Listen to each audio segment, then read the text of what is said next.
Welcome back to the Living Process. And this time I have two guests, Nikos Kypriotakis and Judy Moore, um, both very well known in the focusing world. Nikos especially in Europe and in Greece, and Judy in the UK and across Europe. And both of them also well known because of their two volumes of Senses of Focusing, two incredibly rich books um, that explore all sorts of different areas of focusing from different perspectives.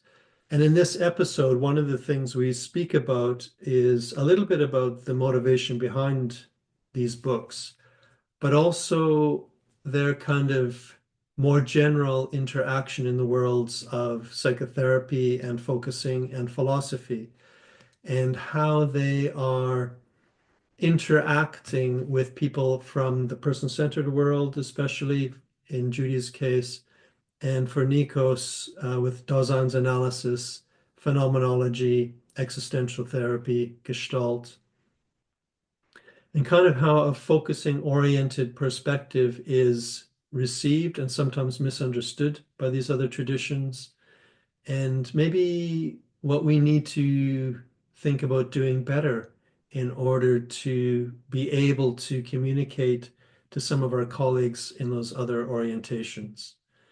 It's a fascinating discussion from my point of view, and we only sort of touch on topics that are each very rich and deep and require a whole conference of their own. But it's a beginning. So thank you very much for tuning in and welcome to this conversation with Nikos and Judy.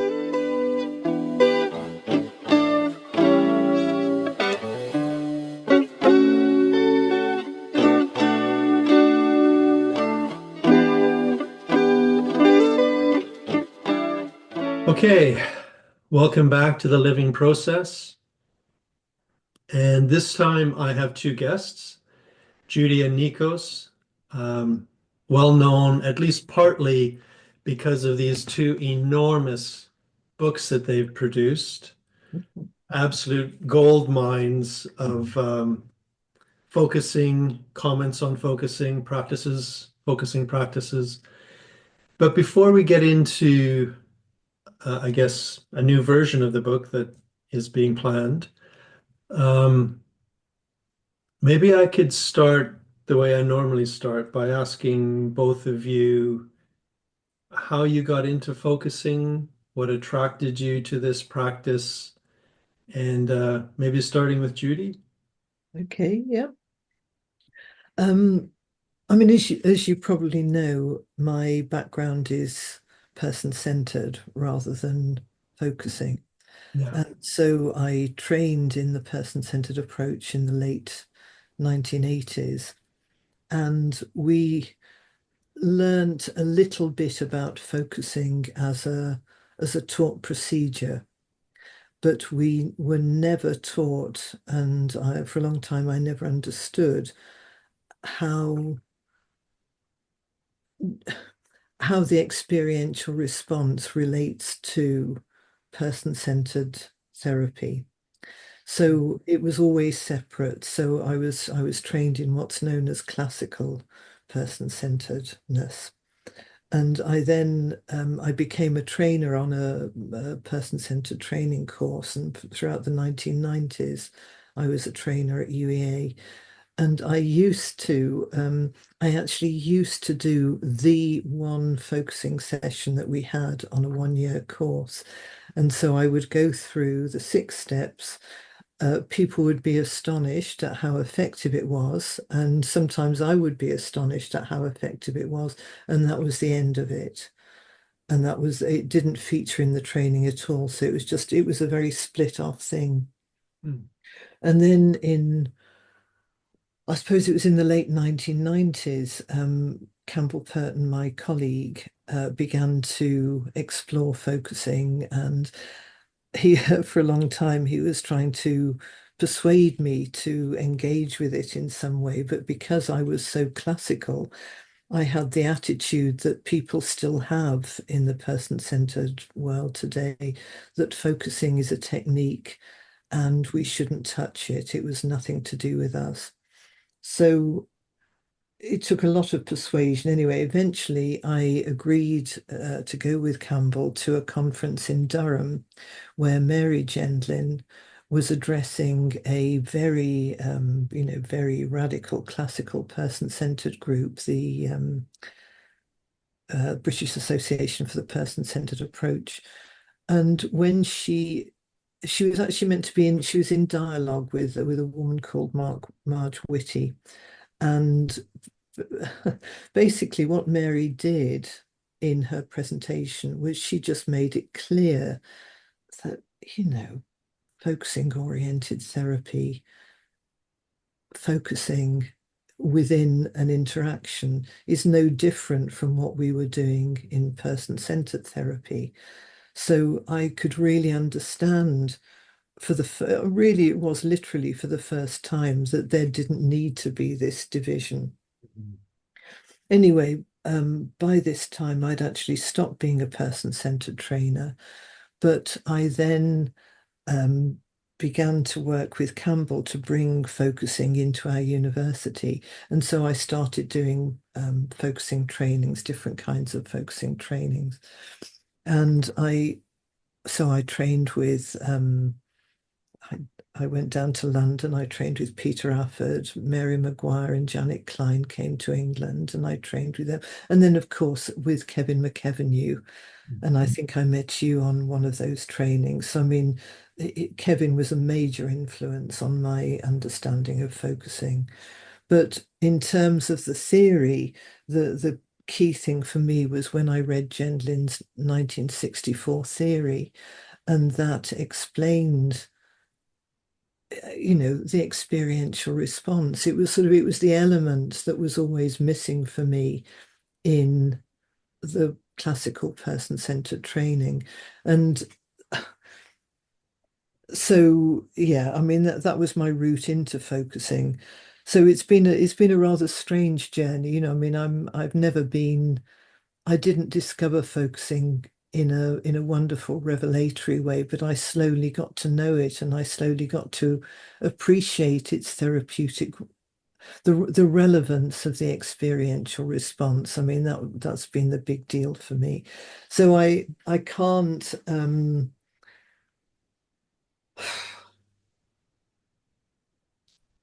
I can't isolate my knowledge of focusing from that general background. Interesting. Great. I mean, you said a lot of things that I hope we'll come back to. Mhm. Yeah, really interesting journey into focusing through the person-centered world, it sounds like. Mhm. And then maybe, well, we'll see where that goes to next. Um, but Nikos, I'm curious, how did you end up being introduced to focusing and its applications? Okay, what can I say? Please correct me if I use the English language badly. My introduction to focusing was very experiential and very intense, I would say. I was fortunate enough to have, in a very difficult situation in my life, which had to do with a horrible death of a friend of mine, Hmm. really by cancer. So it was a difficult, very difficult situation for me. And my therapist at that time, I lost the ground. I lost my ground then. And in a very important session, I was able to, let's say, symbolize what was happening to me, but in a very exact way. I was feeling then totally secure in this relationship, in this therapeutic relationship. I had the sense that we almost walk I was walking in my toes. I mean, in a very silent moment. So I was able to symbolize, to say, this is happening. And then I felt immediately that I was okay. I can go back into life again. And when later I asked what was this that we were doing, this is focusing, and this is my introduction. Then I went, I participated a few focusing conferences, but not as a focusing trainee, mostly as a tourist, because there was this good quality in this conference, that these conferences were different than the usual ones. So slowly I I had my training in focusing, and this was another very, very important experience.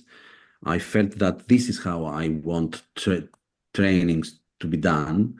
I was fortunate to have with me Anna Karali, you know her, also Emmanuel Vandarakis, another coordinator from Greece. And then later, Judy Moore, Christiane Geiser. I am blessed. Yes, this is my short story. And then, but your story continues in that you went on, I guess, like Judy, and became Yeah, a trainer, a teacher of yeah, focusing. yeah, yes, Yeah. yes. Okay. With Judy, what happened was we didn't intend to collaborate. I mean, the collaboration happened. It happened to you. Yes, it happened. We don't know how, but it happened, and it was so natural. Yeah. I'm glad And it happened. yes, yes.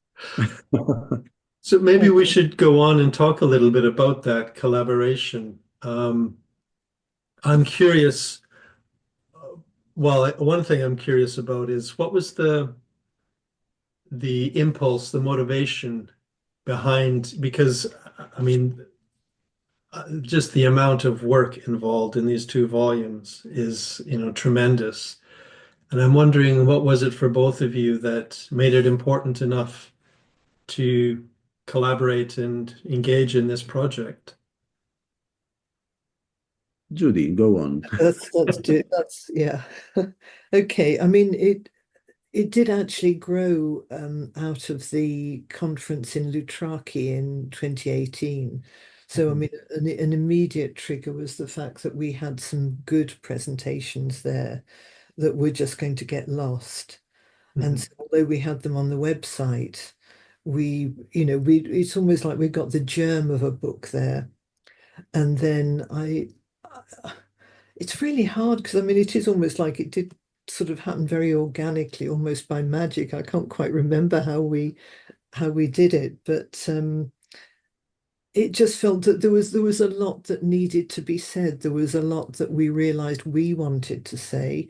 There was a lot that we could see that other people wanted to say. So to put the volumes together was an opportunity. And then I remember Nikos wrote, do you remember that great long list of possibilities, different topics that I'm sure you must have received it, Greg, which just opened up all sorts of areas and people just responded. That was what was so great. I mean, we had such a good response. And the original plan was just to have one volume. And we had so many, we had, in the end, we had over 50 contributors. And so with so many people, the publisher agreed we could have the two volumes. Of course, the other very good thing was that we had the opportunity. I mean, Nikos knew do you want to say something about the publisher, Yes, Nikos? we had a lot, total freedom. Do Mm. whatever you want. No, yes, total freedom, and also um, it was the COVID era. Then we had so we had if we didn't have the COVID, then then the sense of focus might not become true, become actualized. Yes. Yeah. I think, But I if, think, if yeah. we do the same again, I think we wouldn't do it the same way. Mm, We have a lot to say. I mean, new things, Mm. not popular things, new things that we are enthusiastic about. But we, if we begin and we have this intention to have a third volume or a new book, a new volume, uh, but we shall do it in a different way. mm, We have Mhm. specific, let's say, things we want to say. yeah. Yes. And it has been sort of what I realize is that the momentum to some degree, I mean it had a natural momentum and it was certainly helped by the having the extra time during the pandemic. I mean, I'm not sure we would have done volume. I don't know. I can't remember well enough. But because what I realize is that I've kind of lost a lot of time this last year because my husband's been so ill and various things have happened. So the momentum to carry on to the next phase has sort of ground to a halt for a while. And so it's now, I think we're at the point where we're saying, and especially after this summer where we've been to three very significant Mhm. gatherings that have been quite influential, I think we can say that we're raring to go again in Mhm. a different, Yeah. You're enthusiastic again.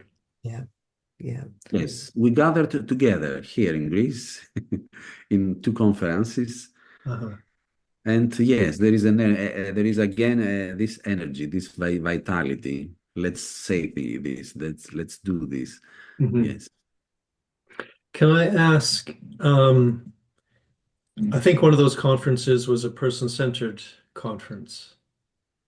Yeah. yeah, yeah. So this, yeah, mm, Yeah. I'd like to ask, um, I think this is maybe an interest or an issue for both of you, um, about sort of the interaction, the crossing, maybe even the slight conflict or whatever between the person-centered world and the focusing world.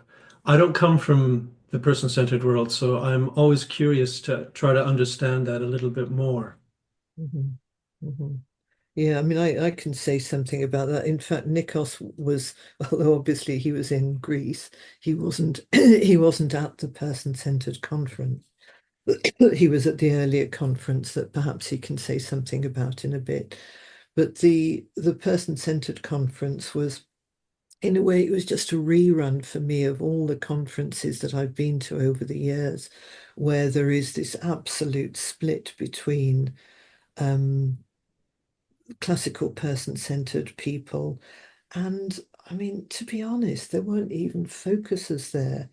Mm. In the early days when I used like in the 1990s, the very first conference, I mean, I think it was 1989 was the last conference that Genzlin himself went to, and then focusers did carry on through the 1990s. And I remember going to focusing sessions at the conferences, but I remember actually being, literally told that they were the enemy. They were not, they were not people that we should be, they were kind of like they were different somehow. I mean, it was nonsense. So at the conference in Athens just, a few weeks ago, there were a lot of EFT people, emotion focused therapists. Yeah. And they, of course, they use focusing, but they use focusing as part of a range of interventions. And it is a very different understanding of focusing. But I think that people within the person-centered world see this as being focusing, that it's something that is brought in and applied. Okay. And people have said to me, oh, we don't need we don't need the experiential element in the person-centered world because, it's dealt with by the EFT people. I mean, the significance of the experiential response, I feel, is so little understood in the person-centered world. The idea of the felt sense is so little understood, and it really depresses me. So, I mean, it depressed me anew when I was there this year. So Mm. that, Yes, not only the focusing is so little understood, but let's say felt sensing is not considered as something important or valuable or let's say valid. Mhm. And not only Greenberg's EFT, but also the emotionally focused therapy of Johnson's, right? The other EFT uses focusing also, and also mentalization uses focusing as a technique. Mhm. Mentalization is very, very interesting. Everything, every therapy model is very interesting, but they use it, they use focusing, um, yes, as a technique mostly. And they discover also the EFT therapists, etc. They discover the power, let's say, of focusing, that something is being done with focusing. So let's explore it more. Yes. sorry, I was just going to say, in a way, it's like when I was teaching focusing back in the 1990s, just so I just knew it as a technique and I knew it was powerful, but I didn't understand why. I didn't connect it with a bigger picture of how therapy works. Mhm. I think the sadness for me is the vital importance of the felt sense to how therapy works. And if we don't understand that, if people don't understand that, then I think that we have a much more superficial understanding of what therapy is. And as you know, I mean, Gendlin himself said the reason why he developed focusing oriented therapy was because people in the client-centered world just didn't get the significance of the experiential response. Mhm. So, can I ask again, just out of my ignorance, I'm trying to imagine what the difference you're describing would look like in practice. And is it that person-centered therapists would actually be guided by a kind of felt sensing without explicitly understanding that that's a part of their practice? Or does it remain more verbal? I'm trying to picture it. I think that's a very interesting question because I think that they do. I think good person-centered therapists do use the felt sense, but without using the word, without acknowledging the word. Mhm. But it's very, what you see, I mean, I think what person-centered practitioners would talk in terms of is empathy. Mhm. Um, and of course, there is the really, the very, very interesting thing that Gendlin writes about congruence. I mean, as early as the 1950s, he was writing about congruence as process and congruence in terms of experiencing. And I think I think it's that edge that is really not so well understood. Interesting. I think that let's take EFT. They use emotion. Okay, so they have a totally a huge list of different emotion categories like secondary, maladaptive, adaptive, etc. So they view the therapy in under this perspective, and it is okay. But when in focusing we say that we don't work with emotion, but we work, let's say, with something that it is more holistic, more broad, like the felt sense, then there is a conflict there, I think.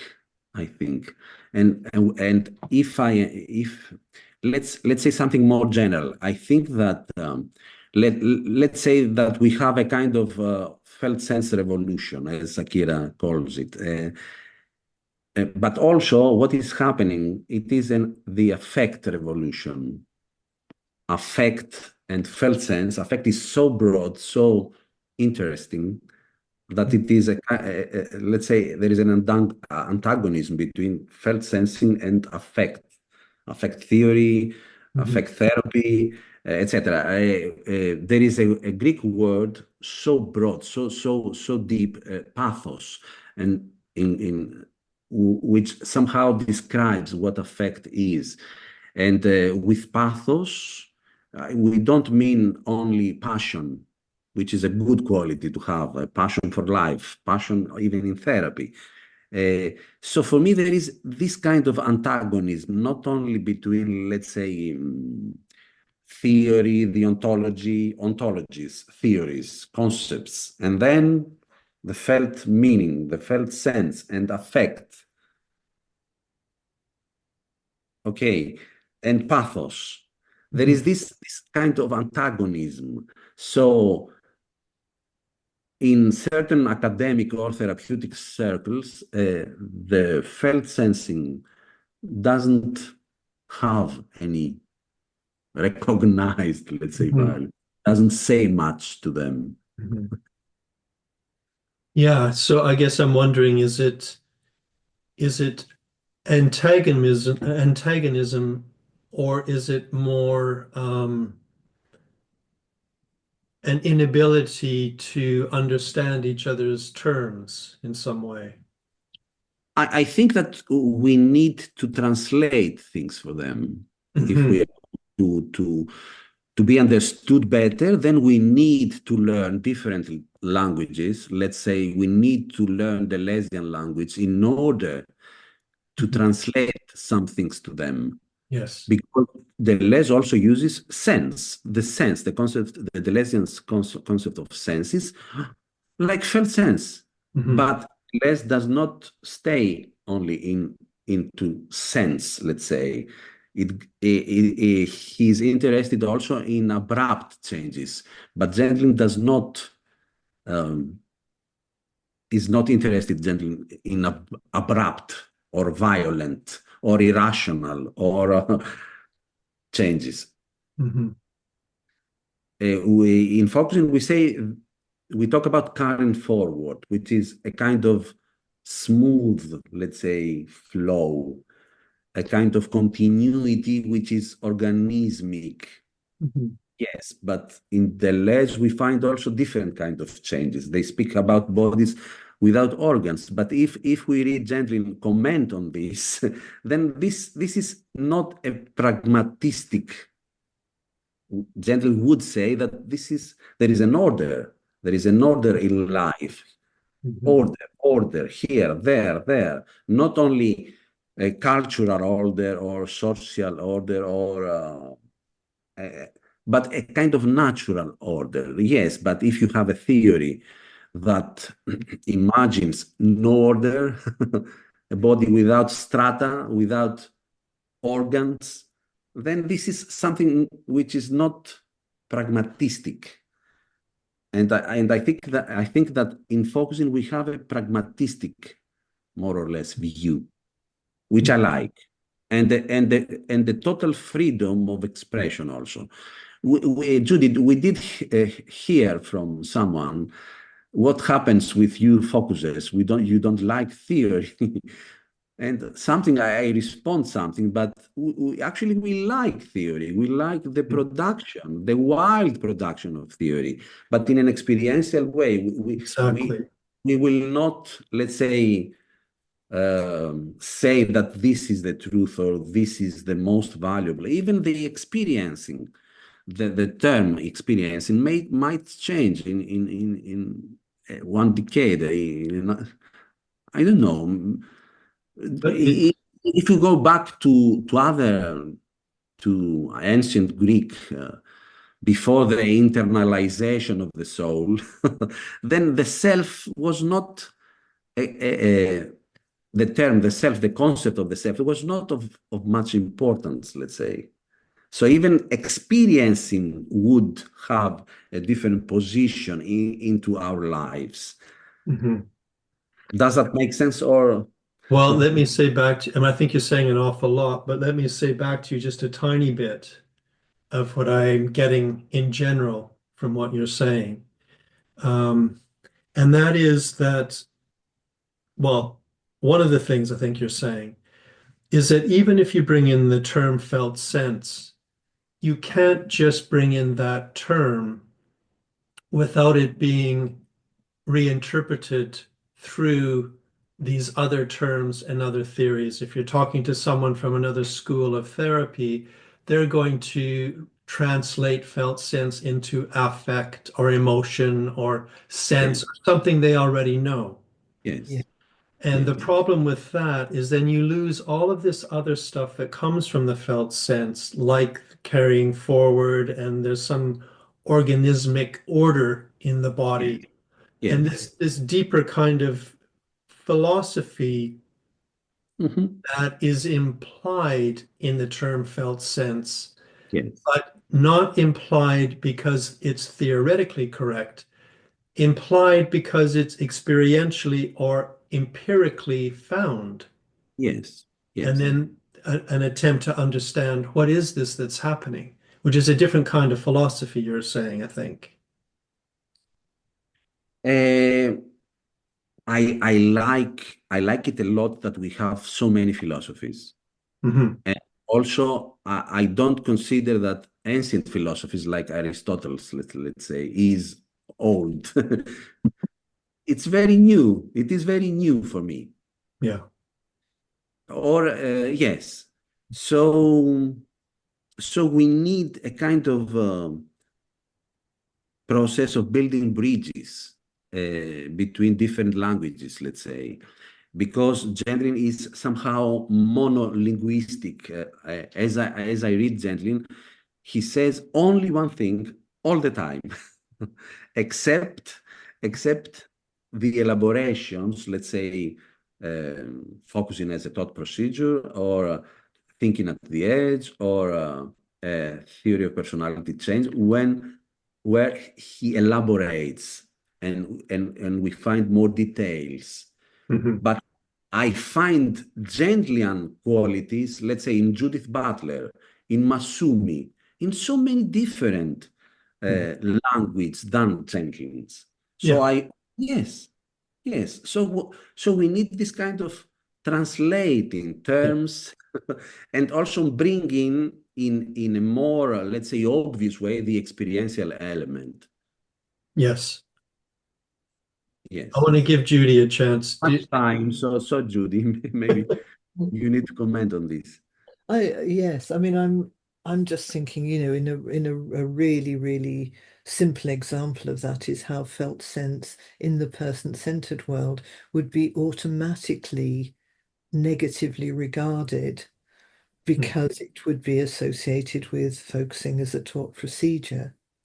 Um, Okay. and I suppose what I was going to say was I watched the your interview with Anne and Barbara last night, sort of partly in preparation to this, and I was really struck by how they have created their own system, through their own lived experience, Mhm. and how they have come up with how they have formulated something almost like from the ground up. And I think that is such an interesting process. And in a way, I think that's what I've witnessed with the person-centered approach, because I saw it being created out of client-centered therapy, with Brian Thorne and Dave Mearns, trying out different concepts, sort of slowly working, creating something almost in their own image or according to their own experience and understanding. And I think that there's something, you know, in as each person creates their own theory or their own set of practices, a lot of things are automatically excluded and things begin to close down. And I think our view of the person begins to close down as a result of that. And so what I see happening, and this was something that really struck me at the conference in Athens, was that the view of the person that I think is now being promoted is getting narrower and narrower. And I think we need new insights, new ways of looking at things to broaden things out again. And I think this does particularly relate to the spiritual dimension of the person, which people are so because again, the word spiritual just creates such negativity in some people that it just automatically gets crushed and people want to exclude it. So I think there's a big challenge in trying to find comprehensible terminology that can reach people without automatically alienating them. Yeah, alienating them or automatically being subsumed within previous concepts they already know. Yes, Um, exactly. Yeah. like the word spirituality, somehow there needs to be another adjective, like Kevin uses participatory or experiential or something spirituality so that it doesn't get, as you're saying, totally dismissed. Yeah, yeah. And I mean, recently I wrote a chapter on spirituality and the person-centered approach, and I was under enormous pressure to kind of write it in more secular terms, Mm, and it was, or to write in terms that have been introduced into the person-centered approach that, and they're just terms that I think are, or they're concepts that I think, where did this come from? I mean, it's somebody's construction, it's somebody's invention, and I can't believe in any of that. yeah. So I think what we're looking to do is to uh, open things up in a different way, open up understandings in Mhm. a different way. I don't know. Would you agree with that, Nikos? Yes, and somehow translating Mhm. things into different languages because we I used to say in the past that gentleman's language is not beautiful. I I don't agree. I like that gentleman says only one thing as I conceive it, as I take it. But in France, let's say in French philosophy, they have so beautiful languages, philosophical languages. In Pelion, in this conference, I somehow presented in a very uh, dense way the Gentleness Project. So when I was talking about Gentleness conception of time, someone very knowledgeable from the audience, a specialist in Bergson, said that, but this is Bergson. Mhm.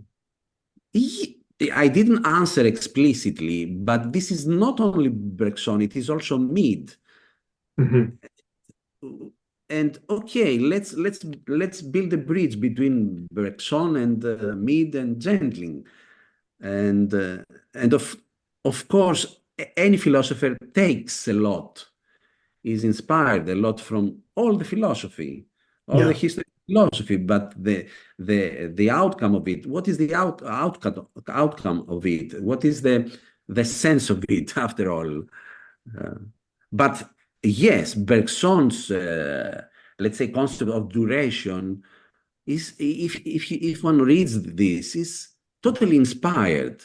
So we need these philosophical bridges, and also from Aristotle. Aristotle speaks about a sensus communis. My concern, though, Beyond also yeah, the alpha function. when I hear this, um, I can see your enthusiasm and I share it. My only concern is when I've seen philosophies in conversation with each other it can become incredibly conceptual. Yes, of course. And Gentlin has predicted that. Yeah. Mhm. Yes. And And Gentlin says that I will not argue in a logical way with you. yeah, yeah, In this article, two phenomenologists do not disagree. yeah, exactly. There is a lot of the some paragraphs sounds to me like childish, Yeah, like Gentlin saying like, okay, now with my way of saying philosophical things, you cannot actually disagree with me because if you disagree, you actually do what I have predicted and written about. So this is something childish. I mean it in a good way from Gentlin, but and I believe in into this that if I disagree with you in a logical way, in a conceptual way, then I am into the danger to take your presuppositions, but I might not disagree. I might not agree with your presuppositions. So hmm, I agree with Gentlin, and there is a risk when you talk or with another philosopher, with another person in only a conceptual level. yeah, Yeah. exactly. Yes. Exactly. If you bring the experiential reference back in, then it can become a very interesting conversation where people start saying things that no philosopher has written down Yes. because they're Yes. referring to life as it is lived. And this is the big freedom that the Gentleman promises somehow, Yeah. that you don't have to follow anyone. Yes, exactly. And you can also stay away from concepts Yeah. somehow in your life when you are ill, when you are super happy, when you write something new, when you step forward, when you, yes. Mhm. Can I just say, from my own experience in the existential world of psychotherapy, my concern is that there can be a lot of sort of heavy philosophizing that doesn't relate to experience. It's never brought back to experience. It's never informed by experience. It's informed by thinking is informing more thinking and thinking relating to thinking, and it just becomes incredibly conceptual. Yeah. But I'm curious, from both of you, we were talking a bit about the person-centered world. I'm wondering about other worlds of psychotherapy you've maybe been in contact with, like the existential psychotherapists or others, and wondering if you've seen any other kinds of misunderstandings of focusing or ways that focusing can be integrated into other schools. Mm. I'm just wondering, Nikos, I mean, at Pelion, this was largely in Greek, Greg, so I didn't understand a huge amount of what was going on a lot of the time, but there were some quite interesting therapies being manifested there, and I'm just wondering how they were receiving what was being said about focusing. Hmm. Yes, we had the designs analysis. We had there Heideggerian ones, the Lesians Mhm. ones. Gestalt, yes, but Gestalt somehow it is very close to focusing. I think. Um, yes, mostly these modes of therapy: Gestalt, design analysis, Heidegger, psychoanalysis, these these things. But your question, Greg, was how do we see? Well, I guess if I rephrase it, wondering were people from those other orientations quite open to the experiential approach, or I mean, Gestalt Okay, has that, but yes, open to focusing? yes, I think they were open if let's say Pavlos Zarayanis who can be open and totally accepting. Yes, then there is an opening. Yes, but if you have me, if I am provoked, Yeah. then I respond back in a similar way. Then maybe. Rogers, let's say, core conditions, empathy, etc., they have been all over now. They are all over.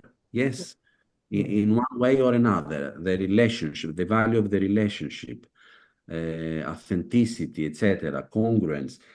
So I suppose or even I can see that felt sensing or even the term is already appropriated. It is more potent, powerful than emotion.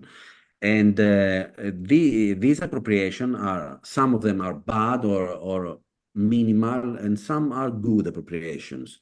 I suppose that in a few years, in a few decades, felt sensing would be a kind of popular thing, or focusing would be incorporated almost everywhere. The experiential element in this kind of therapy, I see it happening.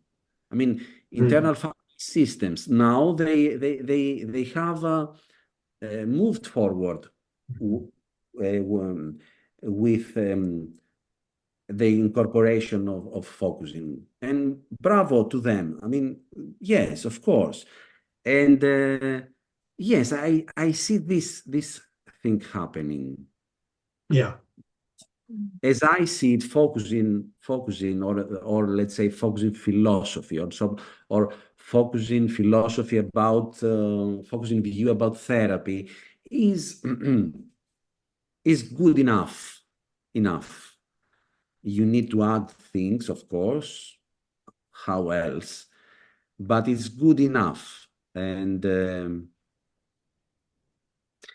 yes, the future, I think it would be like that. What happened to Rogers, something similar will happen.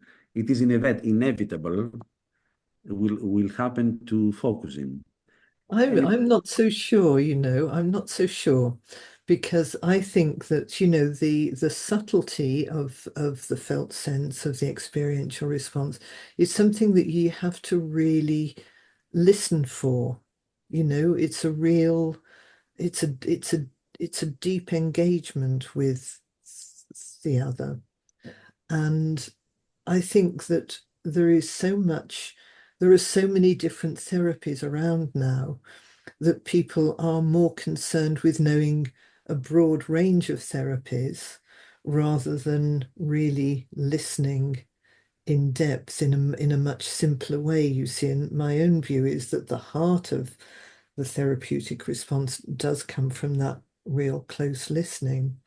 So I'm afraid that all the different tribes, pluralism, whatever, I just think it's going in the opposite direction. That's my fear. Sort of not towards experiential depth. Yeah, exactly. Going towards more sort of superficial range rather than experiential depth. I agree that we have a kind of heart there beating, the real felt sensing, let's say, the real listening. This is a heart, a therapeutic heart beating. Okay, but I think that there are other hearts, different kinds of hearts, and sources of energy or interaction between two people. Mm. Yes. Can I And ask, can I just ask the opposite question in a sense? What kinds, maybe producing these two books, you came across this, but what kinds of complaints do other people have about the focusing world? yes, one complaint is that what you say, you focusers, that it is more, actually is less. Okay, And what happened with acting out there in the world? okay, interesting. Yes, and we answered Judy that one needs to read was the article, obedience, the obedience Oh, article. the wonderful, wonderful obedience pattern, the Genlin article, which so it's a very I when I began to go to focusing conferences, having only ever been for, over 10 years to person-centered conferences, I couldn't believe how friendly and welcoming they were Oh, by comparison. So there was something, and when we began to teach our students focusing, when Campbell first began, we even know, because we used to have the students on placement at our counselling service, and we noticed a change in the quality of the students, that they would somehow be more I don't know, more polite, not more polite, they'd be more kind of responsive and more thoughtful. So that was an extraordinary qualitative shift for me. So there is something I wish that, I really, really wish that all person-centered or any hostile therapy could experience a focusing atmosphere, because I think that's something very special. that surprises me. Not that I haven't experienced that at focusing conferences, I have, but I had this fantasy that person-centered conferences would be very lovely and everyone would be very nice. Maybe not. That's I think they're more factional actually than Okay. focusing conferences. Okay. I don't know, And how do you find existential conferences? The existential world, I think, has a combination sometimes of kind of a humility and openness, which I appreciate, and a slight quirkiness. It's sort of a collection of people that don't belong anywhere else, Really? but can also have a slightly aggressive uh, conceptualizing aspect to it at times. Oh, there's a couple of other questions I would like to ask. They're general, so I'm happy for you to take them in any direction you want to. Um, one of them is something about within the focusing world itself, like especially the world of focusing oriented therapy. Are there sort of aspects of the way FOT is developing or being discussed that you find interesting or problematic or would like to see developed in a different way? Or just wondering kind of about your experiences of the FOT world. after the death of Gentling, then we saw a lot of new books, a lot of publications. And this is good. I mean, a lot of new things, new combination of things. I think I saw something focusing on psychedelics and therapy with psychedelics, and focusing on sexuality, focusing on sex. This is good. This is good. And also the crossing between FOT and other kinds of therapy. This is a kind of natality, a kind of creativity, and it is so good and rich also. I think that we need to develop more based on what Gentling has created, had created already. We need, for example, what Akira would like to develop, this experiencing model. This is a good project. I would like to participate. I would like to develop my own, let's say, mini project model, sorry, out of what Gentling has written, has left us. Yes, yes, I am positive. I see only good things happening in the future in FOT. Yes. And I don't like the term FOT, focusing therapy. I like more. Yes. Okay. And I cannot, as I think I've said to you, Greg, I cannot call myself a focusing oriented therapist. And I cannot use the term felt sensing either. So I mean, my person-centered roots are strong, but the thing that I would wish is that focusing oriented therapy would honor more its roots, not in, I mean, I think Gendlin is very well honored in the focusing oriented therapy world, but I think the origins and the early work with Rogers and his team, I mean, it did grow out of that, and I think that's really important to acknowledge that it didn't just come out of nowhere. Yes, yes. And And in Greece, we can conceive, we can see focusing only based upon the person-centered, let's say, values. Mhm. We cannot think of focusing in a different way. But Judy, we are going to create something about this. we we have started creating a seminar, me and Judy, 2 years before.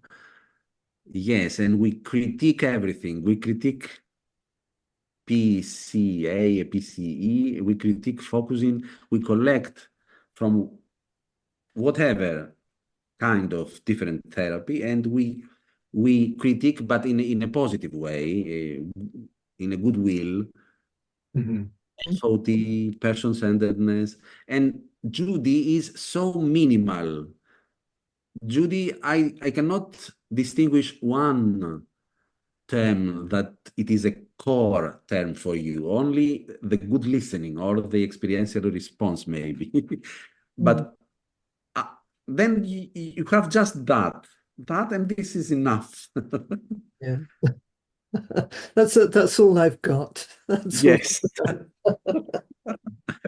And this is so good. Yeah, this is all we have. Yeah. And this and this and this, the relationship. Can I pick up on that a bit? Because that was the other thing I wanted to ask about is just kind of new developments or where both of you are kind of carrying this work further. Judy, first, go first. Well, I think what I'm inspired by at the moment is this project, working towards putting the seminar together, working towards a new publication. I think that's really important. Since I began to train as a therapist, which was quite a while ago, I'm so aware of how any therapy is a reflection of its creators and Mm. the influences on those creators. And so I suppose I see the sort of like the human beings at the heart of every therapy that we follow. And I suppose what I really want to do is to open up understanding, including my own understanding. I mean, primarily in a way that to see that there are real general human truths in all of this. And I'm more and more interested in sort of what is universal, what is collective, what links us to the rest of the universe. It's sort of and the wise thinking from the past. I think there are so many sort of wise influences that we could open ourselves up to, rather than the narrowness of, this is so and so's theory, this is so and so's theory. And I think that's my kind of, it's a wish to expand. It's a wish to expand my own understanding and to help others expand their understanding as well. Yeah. So for me, yes, of course, we need to actualize to our seminar. Maybe we can start with Tiffy. And we need to write a book, a new book, but not in a collective way. We need to say what we want to say and then invite a few Mhm. persons, but for specific, very specific reasons. What I am going to write this year is this affect and and felt sense and pathos, this thing. and maybe translate a lot of things that I have written in Greek. Maybe some people will find them interest if they can read it in English. I feel blessed that I am with Judy. Somehow, yes, this is the important thing. And not only Judy, of course, Pavlos, Anna, you know them, and Christiane. So there is this spark of vitality and creativity. And yes, there are a lot of things to be carried forward, to be created. Yes. And somehow I need to thank you a lot because your face, your says a lot to me. You are you are listening seriously. I don't know if this word sounds good in English. In such a seriousness, which is very good for me. Yes, thank you. Thank you. I want to just say back, it feels to me when I hear both of you talking about what's coming up in the future, it feels like you're kind of interested in expanding the edge of what is currently considered to be the focusing world or focusing oriented therapy, and Yes. partly through critique, which Mhm. I think by the word critique you mean kind of deep exploration, not just taking a term like felt sense or carrying forward or interaction first, all these terms, but taking them and looking more deeply at what do we actually mean by that? What is that term? And what is the validity of that in therapy or in focusing practice? Maybe what other traditions have said about it already, that sort of thing. Is that a fair reflection? Yes. Yeah, What that's are the differences that matter? Yes. Yeah. yeah, absolutely. And I think it is, I think it is carrying forward some of the thinking that we introduced in senses of focusing. I mean, I think that was I think we've got a good grounding there in a way that Yes. Yes. many Yes. possibilities come from. Thank you, Judy. Because I wrote about epoche, Husserlian epoche in a sense of focusing, and this is so rich. I mean, if you read gently and commenting in Thomas Fuchs, if you read this article, then you have the impression that the Husserlian language cannot express the dynamic nature of, let's say, the phenomenon of body. Okay, we know that. Yes, gentlemen, yes, of course. But if we take this into physics, we have, let's say, relativity or quantum physics, but we have the Newtonian physics. Newtonian physics is all over around us, is useful, is good. Also good is the quantum mechanics. So I like Thomas Fuchs and what he does, and I like Zahavi, because if you read Zahavi, then you can know better what phenomenology actually is and what is not. And we are going, hopefully, to have them in a conference, Fuchs, in Greece in 2026.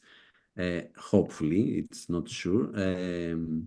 And this is a collaboration between design analysis, Gestalt, focusing, the Hellenic Focusing Center, and existential psychotherapy. So four different kinds of therapies will collaborate to have a conference like that. So this is something important, I think. And I think that the challenge, of course, is how to then communicate new understandings in comprehensible ways. Mhm. Yes. And when I hear that, my plea is not to have conferences too much where people read at each other, Yes. um, but to have conferences where if someone, for example, is talking about their form of phenomenology, that it's a practice. Because if everyone has the practice, then they can understand it their own way. They're not stuck understanding it someone else's way. You said it perfectly. Yes. And not talking to each other just, but maybe a real symposium, we said at Billion, a real Oh, symposium. yes. Yes, Yeah. wine, music, and then this kind of love in quality. We love our subject, we love ourselves, and we go on. Yes. Yeah, It's yeah. very exciting. It's very exciting if people are um, conceptualizing in a generative way from what they're actually experiencing, and then somebody else adds in something else, and you can take that in and see if that resonates, and then it feels exciting because it feels very alive. Yeah. And that, of course, involves listening. Yes, Yeah. absolutely. Okay, thank you both very much. I found it really, really rich, and I'm looking forward to seeing what comes next. And I hope that you are gently disruptive everywhere you go. And I hope that we can meet together in person. That would be lovely. Yeah, Yeah, please Absolutely. come to this. Or I'd love that. Yeah. yes. Okay, So thank you Thank both very, very you much. very much. Thank you. thank you Thanks very a much. lot. Bye. Yep. Bye for now.